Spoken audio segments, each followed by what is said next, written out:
Adlaw nga Sabado karon mga kaigsuunan, petsa 5 sa bulan sa Nobyembre tuig 2022. Ang pagbasa kinutlo gikan sa Ebanghelyo sumala ni San Lucas kapitulo 16 bersikulo 9 ngadto sa 15. Og si Jesus may padayon sa pag-ingon, busa sultihan ko kamo. Pagbaton kamog mga higala pinaagi sa mga bahandi ni ining kalibutana, aron inig kahurot na niini dawaton kamo didto sa walay katapusang puluyanan. Kinsa kadtong kasaligan sa gagmayng butang, kasaligan usab sa dagko. Ug kinsa kadtong limbungan sa gagmayng mga butang, limbungan usab sa dagko. Usa kun kamo dili kasaligan sa inyong paggamit sa bahandi niining kalibutana, kinsay mo piyal kaninyo sa tinuod nga bahandi? Ug kun kamo kasaligan sa mga butang sa uban, kinsay mo hatag kaninyo sa mga butang nga inyo? Walay tawo nga mahimong ulipon sa duha ka agalon, kay iyang dumtan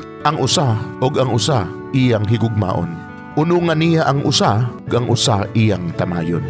Dili kamo mahimong magpaulipon sa Dios ug sa salapi. Sa pagkadungog sa mga Pariseo ni ining tanan, ilang gibugal-bugalan si Jesus kay makisapi man sila. Miingon si Jesus kanila, nagpakamatarong kamo atubangan sa mga tao, apan nasayod ang Dios sa inyong mga kasing-kasing, kay ang giisip sa mga tao nga bililhon kayo, walay bili sa atubangan sa Dios. Mga igsuon, ang Ebanghelyo sa Ginoo. Daygon ikaw o Kristo.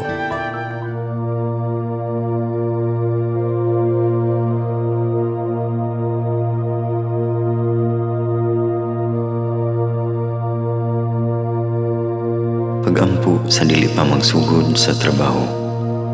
Magampo kita sa ngalan samahan sa Anak ug sa Espiritu Santo. Amen.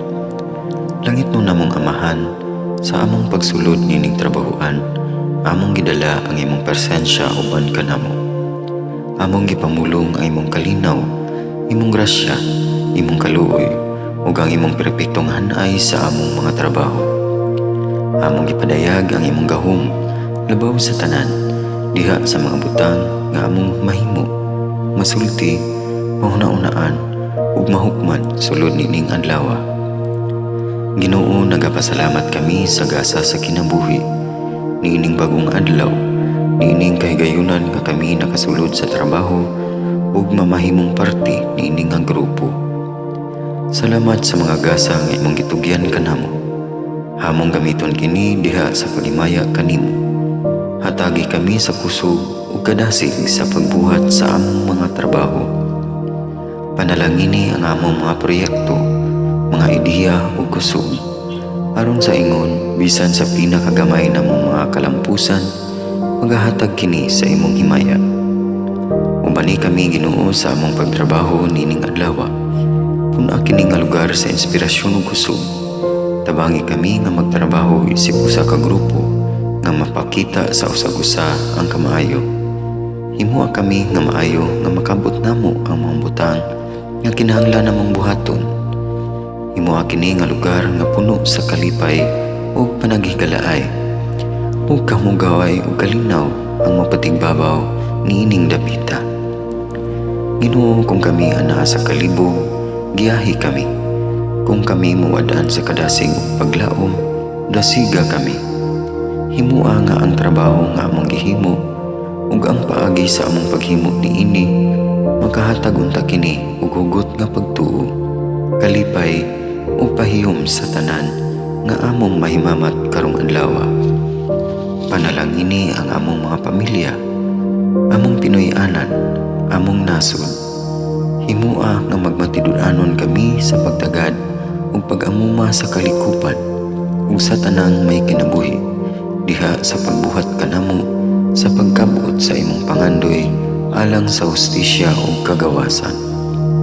O Ginoo, sa among pagbiya nining lugar, tagay kami sa imong panalangin ug kaluoy sa among pagbiyahe.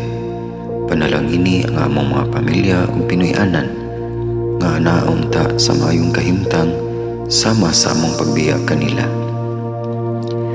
Ginoo, salamat sa tanang butang nga imong nabuhat, sa tanang butang nga imong gibuhat ug sa tanang butang nga imong buhaton pa. Sa ngalan ni Jesus, among giampo diha sa tumang pagigugma ug pagpasalamat. Amen. Sa ngalan sa Amahan, sa Anak ug sa Espiritu Santo. Amen.